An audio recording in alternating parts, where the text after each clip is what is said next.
जो विद्यार्थी मित्रों धोरण 11 चैप्टर नंबर 6 उष्मागतिशास्त्र में આપણે છેલ્લે લેક્ચર નંબર 8 માં આપણા પેમ્ફલેટના દાખલા નંબર N7 થી પ્રશ્ન નંબર 42 સુધી ભણી ગયા હતા। હવે જો આની અંદર N7 થી પ્રશ્ન નંબર 42 લઈએ તો એમાં પ્રશ્ન નંબર 35, 36, 37, 38, 39, 40, 41 અને 42 સુધીનો સમાવેશ થઈ ગયો છે। હવે આજે લેક્ચર નંબર 9 માં દાખલા નંબર N8 थी आगळ वधीए तो जो गई वखते जे चाल्युं तो ये बधुं ज मैथेमेटिकल स्टेप हता, आपणने तकलीफ नहीं ज पड़े अने पड़े तो पण आपणी पासे एक ऑप्शन है लाइव लेक्चरनो, बराबर। तो लाइव लेक्चर में आप मने पूछी शको छो कि साहेब आमां तकलीफ पड़ी है, आपणे सॉल्व करी दईशुं। ओके, तो आज चालू करीए छीए दाखला नंबर N8। N8 नुं विधान है एल नी उष्माधारिता। तो एल नी उष्माधारिता एटले हूँ सीधी संज्ञा सी ज लखीश, बराबर 24 जूल प्रति केल्विन है, बराबर। 60 ग्राम एल नु दळ बराबर 60 ग्राम। तापमान तो T1 है अहींया 35°C। हवे 35°C एटले एने केल्विन में फेरवવું पड़े तो 273 प्लस 35 बोलो केटला थशे? तो 5 ने 3 8, पछी 7 ने 3 10 नी 0 वधी 1 308 केल्विन। चलो तापमान वधारीने T2, तो T2 आपने कहूँ है 55°C। तो 273 प्लस 55 एटले 328 केल्विन थशे। तो जरूरी उष्मा Q बराबर केटला, आपणो प्रश्न आवो छे। पछी एल नु मोलेक्युलर वेट आपी दीधुं छे 27 ग्राम पर मोल। चलो आपणे Q शोधवो छे, C आप्यो छे, Q शोधवो छे, तो आपणे सूत्र कयुं वापरीशुं? C बराबर Q अपॉन डेल्टा T। तो हवे सौथी पहला तो Q शोधवो पड़े, एटले Q शोधवो छे, तेथी बोलो Q बराबर C इंटू डेल्टा T थशे। पण C विशिष्ट उष्मा क्षमता है, याद रखो। C ए विशिष्ट एटले के सॉरी उष्माधारिता है। हवे आपने एनु मूल्य जूल प्रति केल्विन इंटू मोल आप्युं छे। जो खास अहींया एटले के आ कई उष्माधारिता है? मोलर उष्माधारिता है। कई? मोलर उष्माधारिता है। तो आपणे सौथी पहला आने मोल में फेरवा पड़े, तेथी एल ना मोल बराबर W अपॉन MW। तो 60 भाग्या 27। बोलो 60 भाग्या 27 करिए तो शू थाय छे जोईए आपणे। तो 60 भाग्या 27 बराबर 2.22 मोल थया। आगळ 22 छे एटले आपणे आटला ज लखीशुं। चलो तो एल ना मोल मळी गया, एनी उपरथी आपणे C शोधी काढीशुं। तो पहलू C शोधी काढीए, तेथी बोलो 1 मोल माटे C बराबर 24 जूल प्रति केल्विन। तो आपणी पासे केटला मोल छे? 2.22 मोल माटे C बराबर 2.22 गुण्या 24 बराबर। तो 2.22 गुण्या 24 बराबर 53.28 जूल प्रति केल्विन। चलो आ C मळी गयुं। हवे डेल्टा T, तो अहीं डेल्टा T बराबर T2 माइनस T1 बराबर 328 माइनस 308 बराबर 20 केल्विन है। तो बे वेल्यू मळी गई है। बोलो तो आपणे हवे Q बराबर तो C मूकी दीए 53.28 जूल प्रति केल्विन गुण्या डेल्टा T 20 केल्विन। बोलो केल्विन उड़ी गया तो आपणे गुणाकार ज करवानो रह्यो। तो 53.28 गुण्या 20 बराबर 1065.6 जूल। चलो आने तो 1.0 हवे अहींया लावी दे तो 66 थई जाए। 67 लखाई गया मारथी। આપણે આ પોઈન્ટ અહીંયા રાઉન્ડ ઓફ કરીએ એટલે આ 5 અહીંયા તો 66 થઈ ગયા, 66 કિલો જૂલ થશે આન્સર. તો હંમેશા દાખલો આ રીતે ગણાય, બરાબર, હંમેશા દાખલો આ રીતે ગણાય. હવે એક ભૂલ છે જેમાં, સોરી ભૂલ નથી, હજુ પણ આપણે જો આને બાયફર્ગેટ કરીએ તો 1.07 કિલો જૂલ. આ બે આન્સર સાચા છે, એક પણ ખોટો નથી. ચોપડી પેમ્પલેટમાં આ આપ્યો છે એટલે કે આપણે એક સ્ટેપ વધારે બાયફર્ગેટ કર્યું છે, બરાબર, એક સ્ટેપ વધારે બાયફર્ગેટ કર્યું છે. તો જો દાખલો ગણવા માટેની એક આ સરળમાં સરળ રીત, પહેલાં તમે બાયફર્ગેશન કરો. બાયફર્ગેશન કર્યા પછી જે શોધવાનું છે એનું સૂત્ર મૂકો. એ સૂત્રની અંદર કઈ બાબતો ખૂટે છે તો આપણે ક્યુ શોધવા, સી અને ટી. પણ સી આપણને જે આપ્યું છે મૂલ્ય 1 મોલ માટે આપ્યું છે, આપણને અહીંયા 60 ગ્રામ, તો એને પહેલાં મોલમાં ફેરવી એના માટે સીનું મૂલ્ય શોધી કાઢ્યું, પછી ડેલ્ટા ટી શોધી કાઢ્યો, કિંમતો મૂકી, જવાબ આવી ગયો. ચલો એના પછી પ્રશ્ન નંબર 43 આવે છે. તો પ્રશ્ન નંબર 43, ધ્યાન રાખજો, બહુ મજાના પ્રશ્નો છે, એકદમ સહેલું. કેમેસ્ટ્રી બિલકુલ સહેલું છે. લોકો કેમેસ્ટ્રીને અઘરું કેમ ગણે છે મને નથી ખબર પડતી, કારણ કે કેમેસ્ટ્રી એક સાધના છે, એમાં તમારે દિલ દઈને સાધના કરવી પડે તો કેમેસ્ટ્રી આવડે, બરાબર. ખાલી વાંચી જવાથી કેમેસ્ટ્રી નથી આવડતું. તો આગળનો પ્રશ્ન છે, આદર્શ વાયુ માટે સીપી અને સીવી વચ્ચેનો સંબંધ તારવો. સીપી અને સીવી વચ્ચેનો સંબંધ તારવો. બોલો હવે. તો આપણને ખબર છે સીપી અને સીવી શું છે, તો આપણે પહેલાં સીપી અને જો પ્રશ્નમાંથી જવાબ શોધીએ, આપણે પ્રશ્નમાંથી જવાબ શોધીએ તો સૌથી પહેલાં સીપીનું સૂત્ર મૂકીશું. તો સીપી એટલે અચળ દબાણે થતા પ્રક્રમ માટે, આપણે સીધું શોર્ટમાં જ લખીશું, થતા પ્રક્રમ માટે. બોલો સીપી બરાબર શું હતું? તો સી બરાબર ક્યુ અપોન ડેલ્ટા ટી છે. હું અહીંયા પી મૂકું તો અહીંયા પી મૂકવો પડે, તો ક્યુપી ઇન્ટુ ડેલ્ટા ટી ઇમ્પ્લાઇઝ. ચલો હું સૂત્રનું કરતાં ક્યુપીને કરું તો, બોલો સૂત્રનું કરતાં ક્યુપીને કરું તો ઇમ્પ્લાઇઝ ક્યુપી બરાબર, તો સોરી અહીંયા બાય છું, ભાગાકારમાં છે, તો ડેલ્ટા ટી આ બાજુ જતું રહ્યું, તો સીપી ઇન્ટુ ડેલ્ટા ટી થાય. આને સૂત્ર નંબર 1 કહી દઉં, આને સૂત્ર નંબર 1 કહી દઉં. ચલો એ જ રીતે જો પહેલું સીપી સમજાવી દીધું, હવે સીવીને. તો સીવી માટે અચળ કદે થતા પ્રક્રમ માટે, બોલો સીવી બરાબર QV by delta T implies, બોલો ક્યુવી બરાબર શું થશે? તો સીવી ઇન્ટુ ડેલ્ટા ટી. બોલો સૂત્ર નંબર 2, સૂત્ર નંબર 2 થઈ ગયું. ચલો એના પછી આગળ વધીએ. તો બોલો આ ક્યુપી અને ક્યુવી એટલે શું છે પાછું? ક્યુપી અને ક્યુવી બરાબર શું છે? તો હું આમાં જ અંદર એડ કરી દઈશ. ક્યુપી એટલે ડેલ્ટા એચ હતું, યાદ છે, અને ક્યુવી એટલે ડેલ્ટા યુ. તો આ 1 અને 2. ચલો હવે એવું એક સૂત્ર લઈએ, આપણે આ બેની વચ્ચેનો સંબંધ તારવવો છે. તો એવું એક સૂત્ર લઈએ કે જો જેમાં ડેલ્ટા એચ અને ડેલ્ટા યુ બંને આવતા હોય, તો ધ્યાન રાખજો. તો આપણે હવે લખી શકીએ, બોલો નિયત દબાણે અને કદે 1 મોલ આદર્શ વાયુ માટે, બરાબર. તો આપણે લખી શકીએ 1 મોલ આદર્શ વાયુ માટે જોજો એચ બરાબર યુ પ્લસ પીવી થાય, એચ બરાબર, અને ઇમ્પ્લાઇઝ જોજો એક સ્ટેપ વધારું છું, ડેલ્ટા એચ બરાબર delta you plus delta PV થાય, પ્લસ ડેલ્ટા પીવી થાય છે. આને સમીકરણ નંબર 3 કહું. ભાઈ હું શબ્દોમાં બધું નહીં લખું, આપણે જે જરૂરી છે. જો પેલો સીપીની સમજૂતી આપી, હવે સીવીની આપી. સીપી સીવીમાંથી સૂત્રનું કરતાં ક્યુપી ક્યુવીને કર્યો તો ક્યુપી એટલે ડેલ્ટા એચ થાય, ક્યુવી એટલે ડેલ્ટા યુ થાય. તો ડેલ્ટા એચ અને ડેલ્ટા યુને આપણે આ બેનો વચ્ચે સંબંધ પ્રસ્થાપિત કરવો છે, એટલે આ બેની વચ્ચેનો સંબંધ દર્શાવતું સૂત્રનો ઉપયોગ કરવો પડે.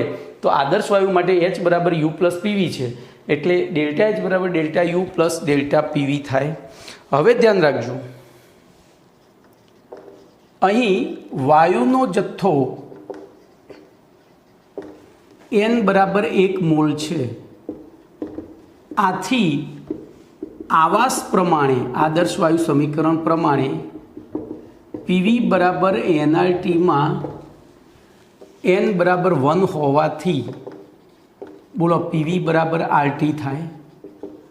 આ મૂલ્ય ઉપરોક્ત સૂત્ર બોલો કયામાં મૂકીશું? 3માં મૂકતા. ચલો 3માં મૂકી દઈએ તો શું થશે? તેથી બોલો ડેલ્ટા એચ બરાબર delta you plus delta RT લખી દઈએ. પીવી હતો, પીવીની જગ્યાએ આરટી, પરંતુ આર એ આદર્શ વાયુ અચળાંક છે. તેથી બોલો ડેલ્ટા એચ બરાબર ડેલ્ટા યુ પ્લસ આર અલગ કાઢી આર ડેલ્ટા ટી લખવું પડે. આર અલગ કાઢી આર ડેલ્ટા ટી લખવું પડે. તો આને કહી દઈશું આપણે સૂત્ર નંબર 4. ચલો હવે પેલી વેલ્યુ અહીંયા મૂકી દઈએ, આ ડેલ્ટા એચ અને ડેલ્ટા ટી. તો બોલો હવે સૂત્ર 1 અને 2ના મૂલ્યો સૂત્ર 4માં મૂકતા બોલો શું થશે? તો ડેલ્ટા એચની જગ્યાએ હું શું લખું? તો સીપી ઇન્ટુ ડેલ્ટા ટી બરાબર સીવી ઇન્ટુ ડેલ્ટા ટી વત્તા આર ઇન્ટુ ડેલ્ટા ટી થાય. કમ્પ્લીટ. હવે આને જો હું તમને ખબર પડી એટલે સ્ટેપ વધારું છું, તમારે વધારવાના નથી. તો સૂત્ર 5ને ડેલ્ટા ટી વડે ભાગતા તો પછી શું થયું? સીપી બરાબર સીવી પ્લસ આર થયો. ઇમ્પ્લાઇઝ સીપી માઇનસ સીવી બરાબર આર થયો. તો આ થઈ ગયું સીપી અને સીવી વચ્ચેનો સંબંધ દર્શાવતું સૂત્ર. એટલે કે આદર્શ વાયુ માટે સીપી અને સીવીના મૂલ્યોનો તફાવત હંમેશા અચળ વાયુ અચળાંક આર જેટલો હોય છે. બોલો કમ્પ્લીટ. એ જ પ્રમાણે જો એક એડિશનલ વાક્ય લખવાનું છે. જો આ તફાવત અચળ હોય તો સીપી અને સીવીનો ગુણોત્તર પણ અચળ હોય છે, જેને ગેમા કહેવામાં આવે છે. શું કહેવામાં આવે છે? ગેમા. અને આદર્શ વાયુ માટે એ મૂલ્ય હંમેશા 1.4 હોય છે. તો આટલું તમારે લખવાનું છે થિયરીમાં, કશું જ છે નહીં. બરાબર. તો અહીંયા તમારો પ્રશ્ન નંબર 43 પણ પૂરો થઈ ગયો. ભલે તમને પેમ્ફલેટમાં લાંબો લચક લાગતો હોય, તમને એમ લાગે સાહેબ બોર્ડમાં કેવો ટૂંકો થઈ ગયો, તો ટૂંકો તમારે આવું જ લખવાનું છે. પેમ્ફલેટમાં મારે એટલા માટે વધારે લખવું પડે કે જે વચ્ચે વચ્ચે સમજાવવા માટે મેં લખ્યું છે ને એ અંદર હું જે બોલ્યો છું એ બધું અંદર લખ્યું છે. તમારે એ લખવાની જરૂર નથી. તો તમે આ રીતે લખશો તો તમારા માર્ક્સ કપાશે નહીં. ઓકે. તો અહીંયા લખાય કે સૂત્ર નંબર 6 એ સીપી અને સીવી વચ્ચેનો સંબંધ દર્શાવે છે, જે સૂચવે છે કે કોઈપણ આદર્શ વાયુ માટે અથવા તો આદર્શ વાયુ માટે સીપી અને સીવીનો તફાવત હંમેશા વાયુ અચળાંક આર જેટલો હોય છે. તે જ પ્રમાણે સીપી અને સીવીનો ગુણોત્તર જેને ગેમા વડે દર્શાવવામાં આવે છે, તે આદર્શ વાયુ માટે તેનું મૂલ્ય પણ હંમેશા અચળ 1.4 હોય છે. બોલો તમારો પ્રશ્ન નંબર 43 પણ પૂરો થયો. હવે પ્રશ્ન નંબર 44 તરફ આગળ વધીએ.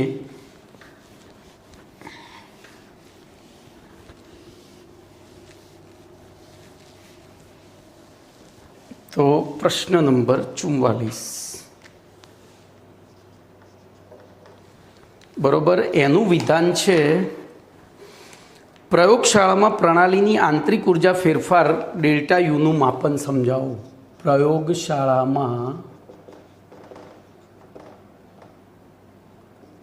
પ્રણાલીની આંતરિક ઉર્જા ફેરફાર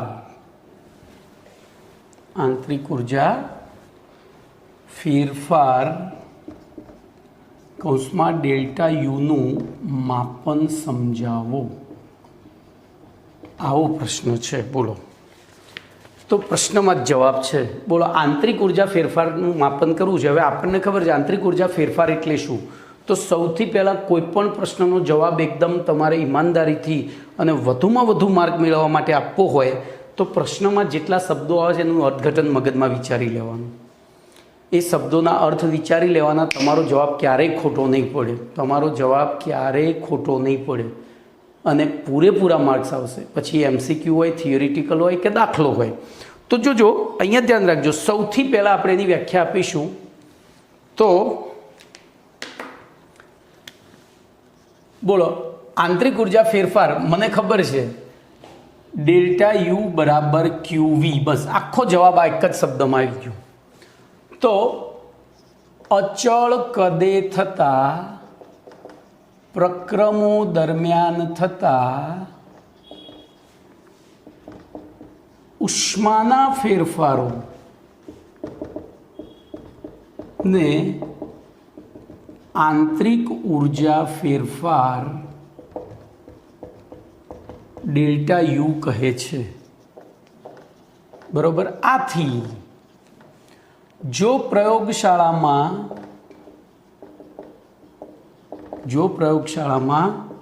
પ્રણાલીની આંતરિક ઉર્જા ફેરફાર ડેલ્ટા યુનું માપન કરવું હોય તો બોલો શું કરવું પડે? હોય તો પ્રક્રમ અચળ કદે એટલે કે બંધ પ્રણાલીમાં કરવો અનિવાર્ય છે.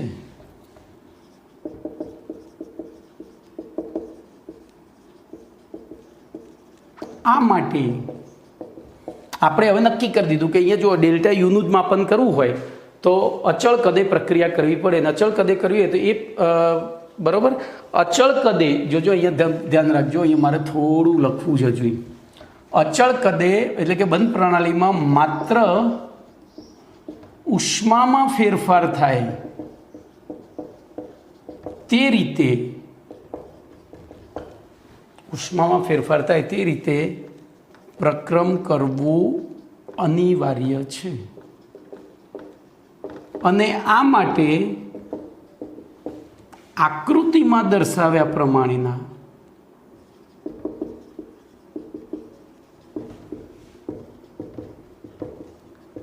બોમ્બ કેલોરીમીટર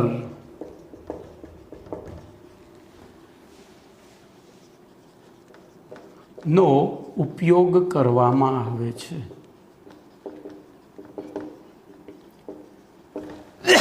જોજો, આ માટે આકૃતિમાં દર્શાવ્યા પ્રમાણે બરોબર. તો આટલું તો આપણે શેમાંથી લખી નાખ્યું?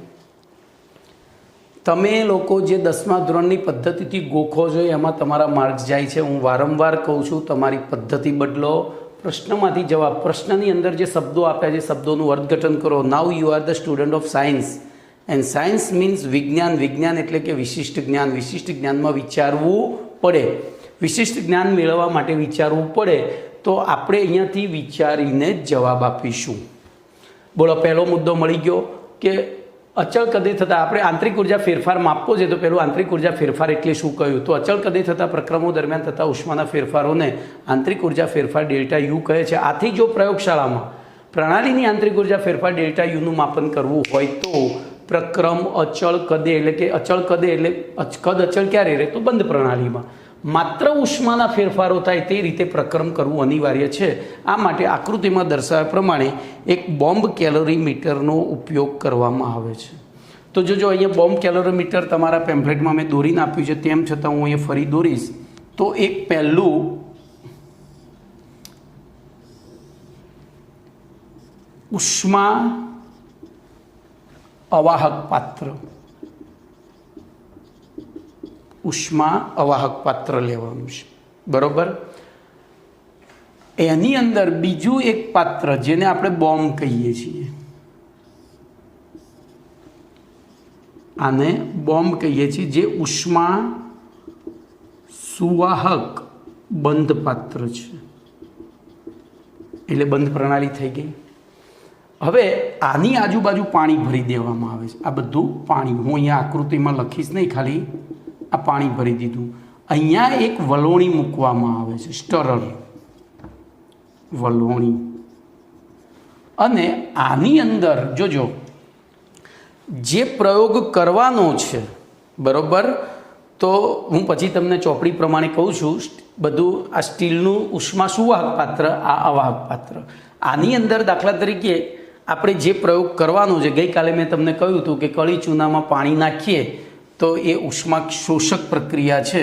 તો અહીંયા આપણે તો જોજો, અહીંયા કળી ચૂનો અને પાણી અહીંયાથી વ્યવસ્થા એવી કરીએ કે કળી ચૂનો પહેલેથી રાખ્યો હોય, કળી ચૂનો પહેલેથી રાખ્યો હોય અને પછી અહીંથી એક એવો વાલ રાખીએ કે આપણે એમાંથી પાણી પડી જાય અને પછી વાલ ઓટોમેટિક બંધ થઈ જાય.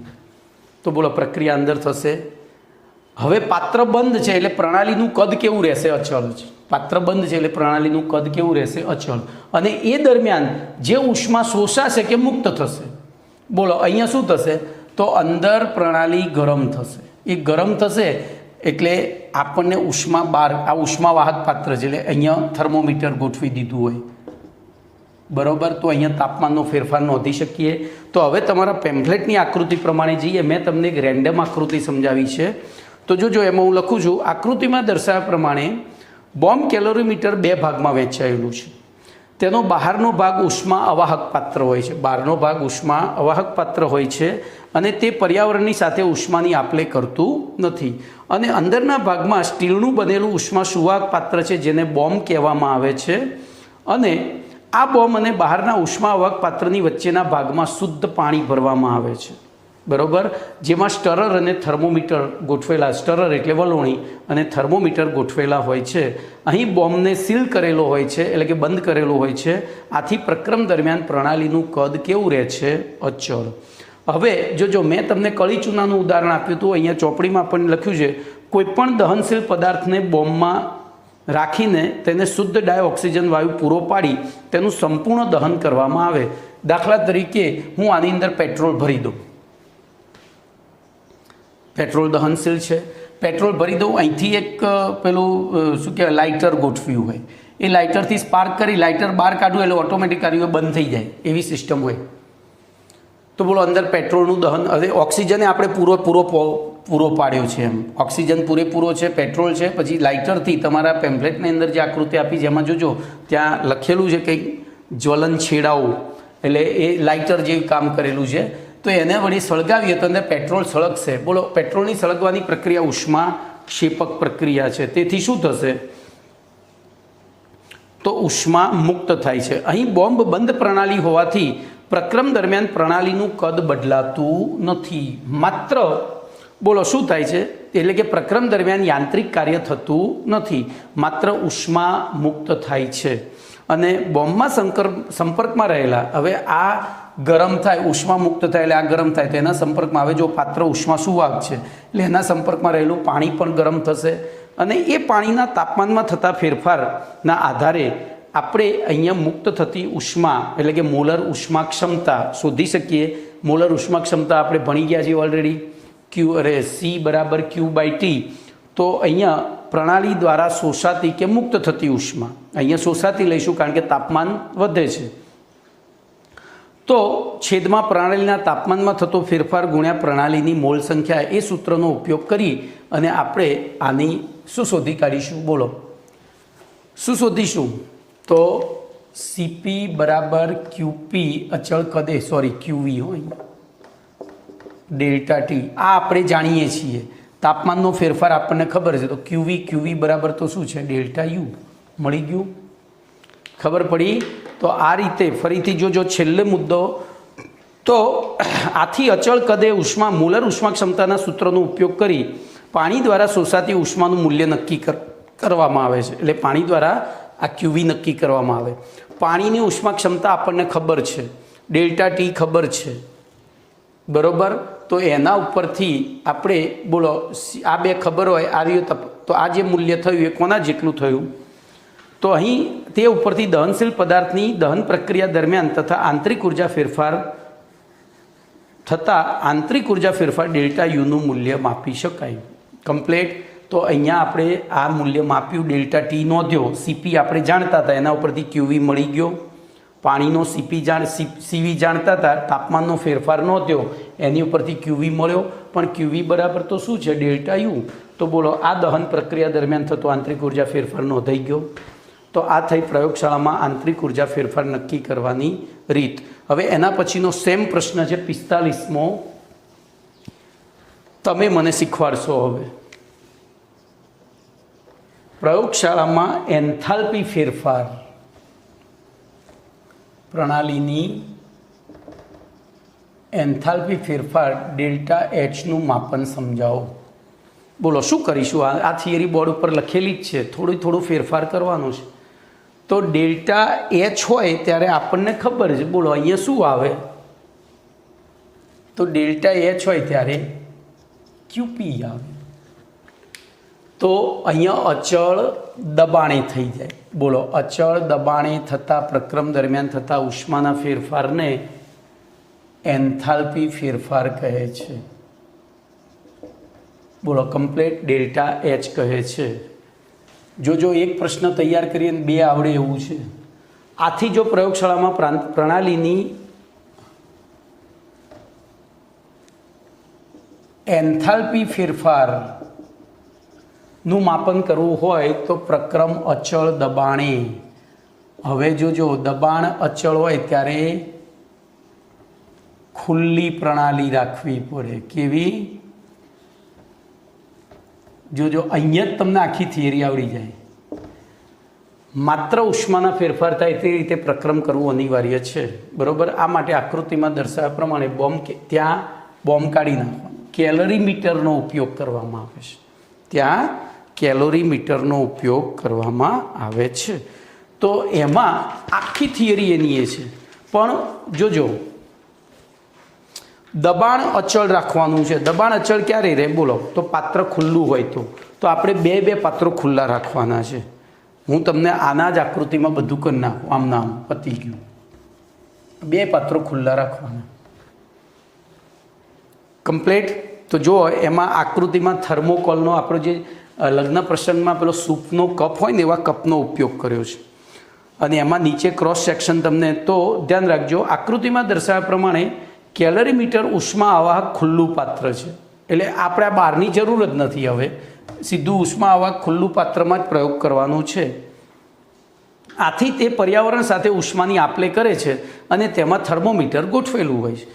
આમાં જે થર્મોમીટર આપણે બહારના પાત્રમાં ગોઠવી દે એવું પેલું સીધામાં કપમાં જ ગોઠવી દેવાનું. સીધું કપમાં જ ગોઠવી દેવાનું છે. હવે કેલરીમીટરમાં યોગ્ય પ્રક્રિયા મિશ્રણ લઈ તેની પ્રક્રિયા કરવામાં આવે ત્યારે જો પ્રક્રિયા ઉષ્મા શોષક હોય તો શું થશે? તો પ્રણાલી પર્યાવરણમાંથી ઉષ્મા મેળવે છે. અને જો પ્રક્રિયા ઉષ્મા ક્ષેપક હોય તો પ્રણાલી પર્યાવરણમાં ઉષ્મા ગુમાવે છે. આથી પ્રણાલીનું તાપમાન વધે કે ઘટે છે? બોલો, શોષક હોય તો એનું પોતાનું તાપમાન વધે અને ક્ષેપક હોય તો એનું પોતાનું તાપમાન ઘટે. બરાબર? જે કેલરીમીટરમાં રાખેલા થર્મોમીટરની મદદથી નોંધવામાં આવે છે. હવે આટલું જ કર્યા પછી આગળની થિયરી લખી નાખવાની. અહીંયા પણ બોલો, મોલર ઉષ્મા ક્ષમતા બરાબર શું થશે? તો મોલર ઉષ્મા ક્ષમતાના સૂત્રનો ઉપયોગ કરી પ્રણાલી દ્વારા શોષાતી કે મુક્ત થતી ઉષ્મા QV નક્કી કરી શકીએ. કેવી રીતે? તો આપણને ખબર છે અંદર જે પ્રણાલી ભરી છે એનું CVનું મૂલ્ય આપણે જાણતા હશું, એના તાપમાનમાં થતો ફેરફાર આપણે જાણતા હશું. તો એ વખતે, સોરી મારી ભૂલ થઈ બોલવામાં, CPનું મૂલ્ય જાણતા હશું. બોલો, ડેલ્ટા T આપણે નોંધ્યો છે તો એની ઉપરથી QV બરાબર CP ઇન્ટુ ડેલ્ટા T મળે. પણ એ તો કેટલું થઈ જાય? Delta H. કમ્પ્લેટ. તો આની મદદથી આપણે ડેલ્ટા એચનું માપન કરી શકાય છે. અહીં ઉષ્મા શોષક પ્રક્રિયાઓ માટે ડેલ્ટા એચનું મૂલ્ય ધન અને ઉષ્મા ક્ષેપક પ્રક્રિયાઓ માટે ડેલ્ટા એચનું મૂલ્ય ઋણ હોય છે. ખાસ ધ્યાન રાખજો.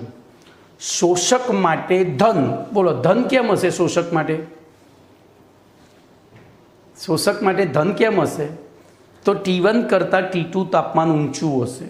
અને ડેલ્ટા T બરાબર, જોજો આ ડેલ્ટા T છે ને, એ ડેલ્ટા T બરાબર T2 માઇનસ T1. હવે શોષક છે, ઉષ્મા શોષે એટલે તાપમાન વધે તો T2 ગ્રેટર ધેન T1 થાય. તો અહીંયા લખીએ, આ શેના માટે? ઉષ્મા શોષક માટે. શોષક માટે ગ્રેટર ધેન આ થાય એટલે પછી આ ધન થયું, આ ધન હોય એટલે ધન થાય. પણ ક્ષેપક માટે શું થાય? તો ક્ષેપકમાં તાપમાન ઘટે કારણ કે ઉષ્મા ગુમાવે છે. તો T2 લેસ ધેન T1 અને એ વખતે ડેલ્ટા T ઋણ થાય અને ઋણ થાય એટલે ડેલ્ટા H પણ ઋણ થાય. તો અહીંયા હું એક વસ્તુ બોલું છું, તમારે લાઈફ ટાઈમ યાદ રાખવાની છે. રાસાયણિક પ્રક્રિયા દરમિયાન ક્ષેપક એટલે ઉષ્મા મુક્ત થાય. ઉષ્મા મુક્ત થતી હોય તો ડેલ્ટા એચ કે ડેલ્ટા જી કે ડેલ્ટા એસ બધું મુક્ત થાય ત્યારે માઇનસ. મુક્ત થાય ત્યારે માઇનસ. બરોબર. કોઈપણ પ્રક્રિયામાં દાખલા તરીકે એન્ટ્રોપી મુક્ત થાય છે તો માઇનસ, ઉર્જા મુક્ત થાય છે તો એનું મૂલ્ય માઇનસ, શોષાય તો જ પ્લસ. બરાબર. તો અહીંયા તમારો પ્રશ્ન નંબર 45 પણ પૂરો થયો. હવે પ્રશ્ન નંબર 46ની વાત કરીશું.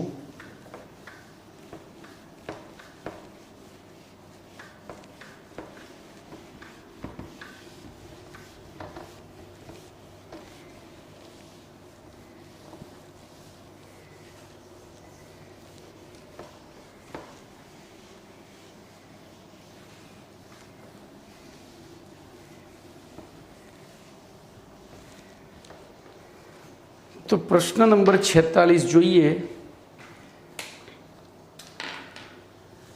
હવે બધા નાના નાના પ્રશ્નો શરૂ થયા. બોલો, પ્રક્રિયા એન્થાલ્પી. પ્રક્રિયા એન્થાલ્પી, જેને પ્રક્રિયા ઉષ્મા પણ કહે છે, સમજાવો. ભાઈ, ઉષ્મા એ ઉર્જાનો એક પ્રકાર છે, યાદ રાખજો. અને ઉષ્મા માટે એન્થાલ્પી શબ્દ વપરાય છે. લેટિન ભાષામાં ઉષ્માનો અર્થ થાય છે એન્થાલ્પી. શું થાય છે? તો બોલો, પ્રક્રિયા એન્થાલ્પી અથવા તો પ્રક્રિયા ઉષ્મા સમજાવો. તો એની વ્યાખ્યામાં શું લખીશું? બોલો. તો એન્થાલ્પી આવી એટલે શરૂઆત ક્યાંથી થાય? નિયત દબાણે. બોલો, વ્યાખ્યામાં લખીએ, નિયત દબાણે થતા પ્રક્રમ દરમિયાન પ્રણાલીની એન્થાલ્પીમાં થતા ફેરફારને, પ્રણાલીની એન્થાલ્પીમાં થતા ફેરફારને શું કહે છે? તો પ્રક્રિયા એન્થાલ્પી અથવા પ્રક્રિયા ઉષ્મા ડેલ્ટા એચ કહે છે. હવે જો એકલો ડેલ્ટા એચ છે તો એન્થાલ્પી ફેરફાર થયો, તો ડેલ્ટા આર એચ કહે છે. R four reaction. રિએક્શન એટલે પ્રક્રિયા. બોલો, પહેલી વ્યાખ્યા આપી દીધી. ચલો, એના પછી એનું સૂત્ર તો જોજો. એને આપણે કોઈપણ પ્રક્રિયા દરમિયાન થતો પ્રક્રિયા એન્થાલ્પીનું મૂલ્ય શોધવું હોય તો આપણી પાસે એક જ રસ્તો છે. નિપજોની જે એન્થાલ્પી અને પ્રક્રિયકોની એન્થાલ્પીના મૂલ્યો જાણતા હોવા જોઈએ. તો આપણે અહીંયા ડેલ્ટા આર એચ બરાબર સિગ્મા એઆઈ. આ એઆઈ એટલે તો પ્રક્રિયકોના સહગુણકો. અહીંયા હું તમને એક ઉદાહરણ લઈને ચલાવું, પછી સૂત્ર. દાખલા તરીકે એના એ મોલ બીના બી મોલ સાથે સંયોજાઈ સીના સી મોલ અને ડીના ડી મોલ આપે છે. તો આ પ્રક્રિયા માટે તમારે ડેલ્ટા આર એચ શોધવો હોય તો આ રીતે સૂત્ર એપ્લાય કરાય. બોલો, સી ઇન્ટુ એચ સી. જોજો, સી ઇન્ટુ એચ સી એટલે સી એના અણુઓની સંખ્યા છે, આ નાનો સી. એક કામ કરો, અહીંયા WXYZ લઈ લો એટલે તમને વધારે ખબર પડશે. WXY અને Z. બરાબર. એના W અણુ બીના W અણુ સાથે પ્રક્રિયા કરી સીના વાય અને ડીના Z અણુ આપે છે. તો અહીંયા આ રીતે કરવું પડે. જો હું પહેલાં ગુજરાતીમાં લખું, નિપજોની કુલ એન્થાલ્પી માઇનસ પ્રક્રિયકોની કુલ એન્થાલ્પી. ભાઈ, મારે સીધું સૂત્ર લખવું હોય તો હું લખી શક્યો હોત, પણ એ તમને મુશ્કેલી પડે. બોલો, નિપજોની કુલ એન્થાલ્પી તો વાય એ તો સીના અણુઓની સંખ્યાનો ગુણાકાર, તો વાય ઇન્ટુ એચ સી વત્તા એટલે કે enthalpy of delta H C લખું. એવી રીતે Z into delta H D આ પતી ગયું. માઇનસ બોલો W into delta H A plus X into delta H B. અને જો આ રીતે ના લખવું હોય તો આપણે આ રીતે લખીએ, સિગ્મા એઆઈ જ્યાં એઆઈ શું છે તો સંતુલિત પ્રક્રિયા સમીકરણમાં પ્રક્રિયકોના સહગુણકો છે, બરોબર. સિગ્મા એ અહીંયા આઈ જેટલો લેવાનો, આઈ એઆઈ અહીંયા એઆઈ લેવાનું ઇન્ટુ એચએમપી માઇનસ સિગ્મા આઈ જ્યાં BI into HMR. P four product એટલે નિપજો, આ સંજ્ઞાત્મક સ્વરૂપે લખ્યું, બરોબર. AI HMP minus sigma BI HMR, જ્યાં HM એટલે મોલર એન્થાલ્પી છે, molar enthalpy of product, molar enthalpy of reactant. AI અને બીઆઈ, એઆઈ એ નિપજોના સહગુણકો છે, બીઆઈ એ પ્રક્રિયકના સહગુણક છે, આઈ એ વેરિયેબલ છે. ઓકે, ચલો દાખલા તરીકે આપણે એક ઉદાહરણ લઈએ. અહીંયા સમજાવો છે એટલે એક ઉદાહરણ લઈને સમજાવવું જ પડે, ખાલી સૂત્ર લખી દેવાથી ના ચાલે. દાખલા તરીકે હું CH4ની સંપૂર્ણ દહન પ્રક્રિયા કરું તો CO2 પ્લસ H2O મળે, એટલે મારે પહેલું તો બેલેન્સ કરવું પડે.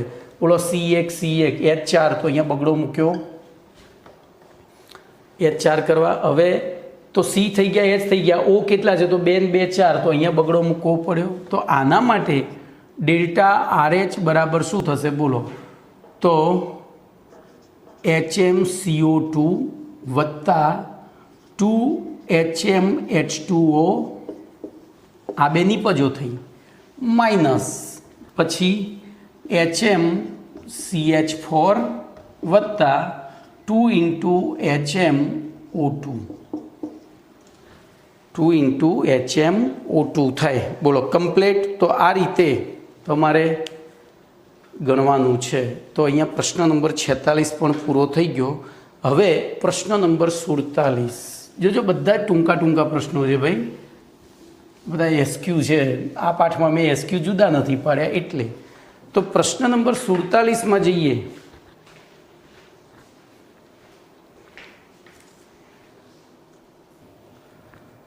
તો જો પ્રશ્ન નંબર 47માં આપણે જોઈએ તો 47નું વિધાન આ રીતનું છે, પ્રક્રિયા એન્થાલ્પીની ઉપયોગિતા જણાવો. બોલો, પ્રક્રિયા એન્થાલ્પીની ઉપયોગિતા જણાવો. બોલો, ચલો શું થશે વિચારો. તો વિચારો, જવાબ તમારો અંદર બોર્ડ ઉપર લખેલો છે યાર, શું ગભરાઈ જાઓ છો આટલી વસ્તુમાં. વિચારશો તો ઘણું બધું આવડશે.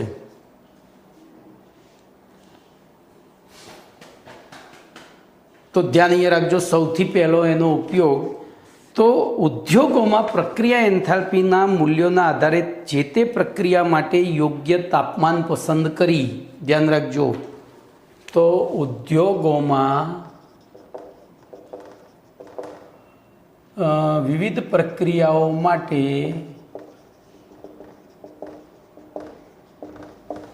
વિવિધ પ્રક્રિયાઓના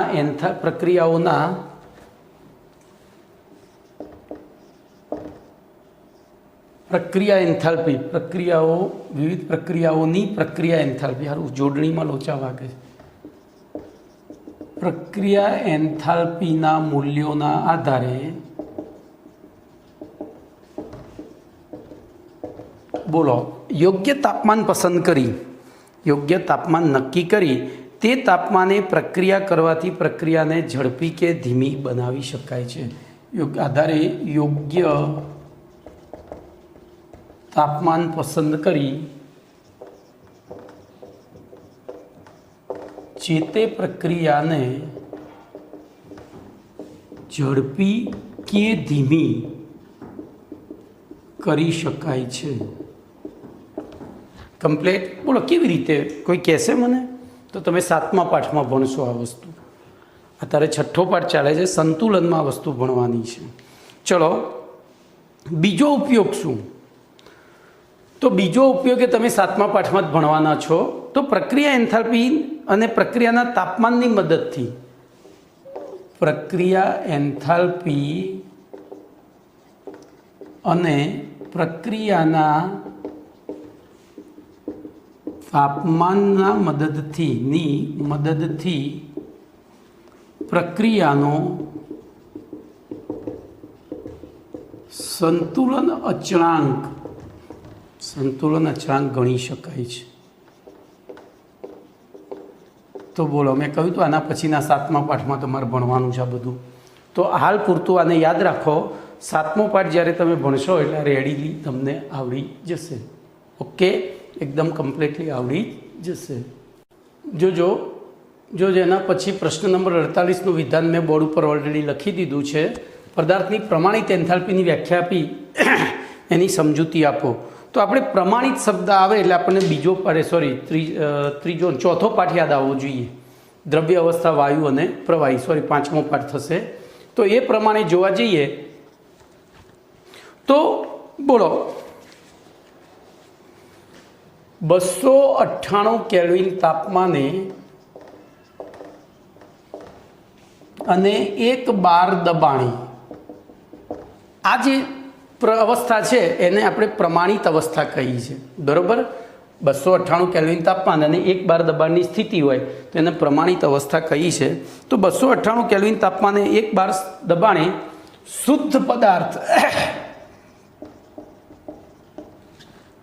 શુદ્ધ પદાર્થની 3 અવસ્થાઓ પૈકી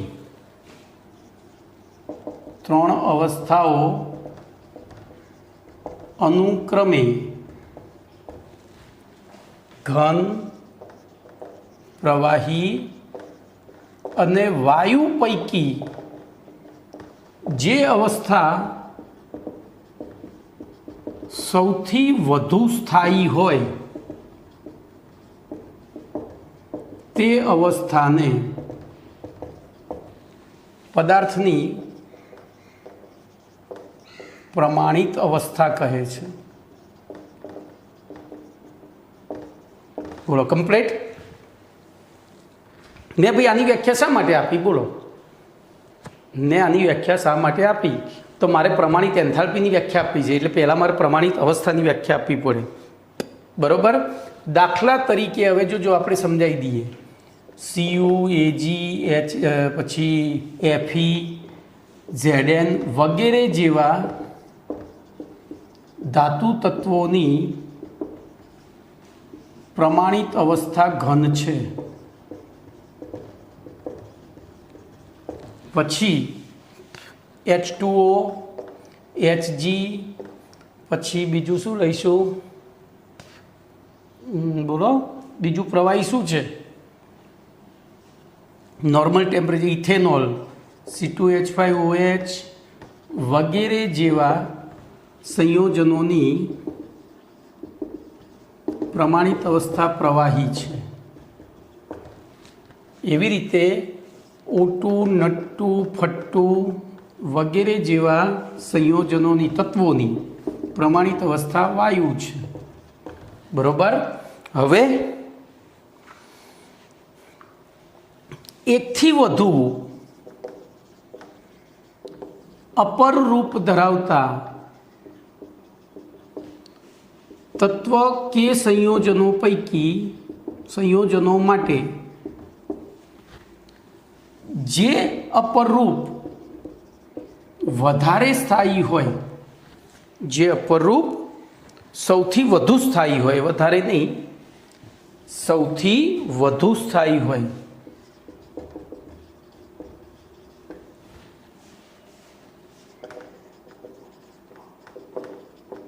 તેને પ્રમાણિત અપરૂપ ગણવામાં આવે છે.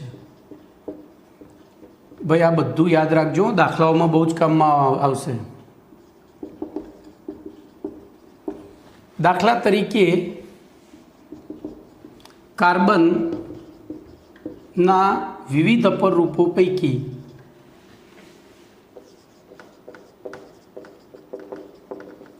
ગ્રેફાઇટ સૌથી વધુ સ્થાયી હોવાથી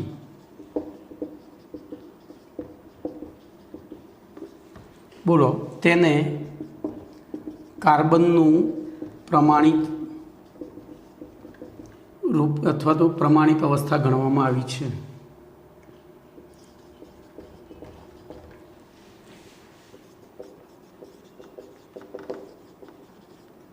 ચલો હવે એક મહત્વનો આઈઆઈએમપી અને આ પણ આઈએમપી, કોઈ પણ મુક્ત તત્વની પ્રમાણિત અવસ્થામાં તેની પ્રમાણિત એન્થાલ્પી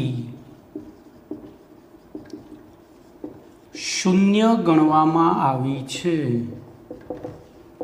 આ ખાસ ધ્યાન રાખજો દાખલાઓમાં, નહીતર ધંધે લાગી જશો. બરોબર. કોઈ પણ તો બોલો પ્રમાણિત અવસ્થાની વ્યાખ્યા આપી. ભાઈ અમારો પ્રશ્ન લખવામાં ભૂલ થયો છે. પદાર્થની પ્રમાણિત અવસ્થાની વ્યાખ્યા આપી, સમજૂતી આપો એવું છે. પ્રમાણિત એન્થાલ્પી નથી, અહીંયા અવસ્થા છે. શું છે? અવસ્થા. બરોબર. તો પ્રમાણિત અવસ્થાની વ્યાખ્યા આપી, એના ઉદાહરણો આપ્યા, અને છેલ્લો મુદ્દો ખૂબ જ મહત્વનો, એટલે કે બોલો અહીંયા જે દર્શાવ્યા છે એમાંથી કોની પ્રમાણિત એન્થાલ્પીનું મૂલ્ય 0 થશે? તો O2નું, N2નું, F2નું, Hgનું, પછી Cu, Ag, Fe, Zn, આ બધા મુક્ત છે. જો બીજા કોઈની સાથે જોડાયેલા નથી, તો આ બધાની કેવી થશે? પ્રમાણિત એન્થાલ્પી 0 થશે. ચલો એના પછી 49મો પ્રશ્ન લઈએ. તો પ્રશ્ન નંબર 49.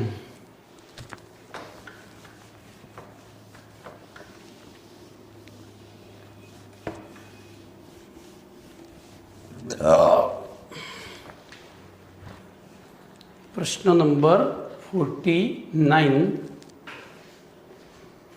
બોલો, પ્રશ્નનું વિધાન આ રીતનું છે: પ્રક્રિયાની પ્રમાણિત એન્થાલ્પી ફેરફારની સમજૂતી આપો.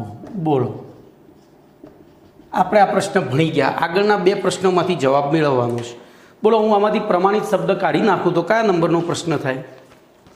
તો પ્રશ્ન નંબર 46 થાય. પ્રક્રિયાની એન્થાલ્પી ફેરફારની સમજૂતી આપો તો પ્રમાણિત. તો હવે બોલો વ્યાખ્યા શું લખીશું? તો પ્રક્રિયકોની પ્રમાણિત અવસ્થાથી શરૂ કરી, જોજો એના જ વ્યાખ્યા પેલામાં હતું પ્રક્રિયા દરમિયાન થતા એન્થાલ્પી ફેરફારને. બરોબર. તો અહીંયા લખીશું, ત્યાં એવું લખ્યું હતું, આપણે લખ્યું હતું નિયત દબાણે થતી પ્રક્રિયા દરમિયાન થતા ઉષ્માના ફેરફારોને એન્થાલ્પી ફેરફાર કહે છે. આપણે અહીંયા લખીશું નિયત દબાણે પ્રક્રિયકોની પ્રમાણિત અવસ્થાથી શરૂ કરી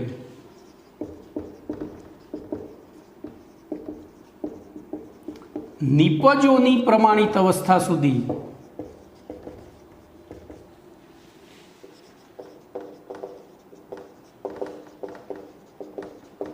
ત્યાં સુધી થતી પ્રક્રિયા દરમિયાન થતા એન્થાલ્પી ફેરફારને, બોલો શું કહે છે? પ્રમાણિત એન્થાલ્પી ફેરફાર, જેને ΔH0R વડે દર્શાવવામાં આવે છે. શેના વડે?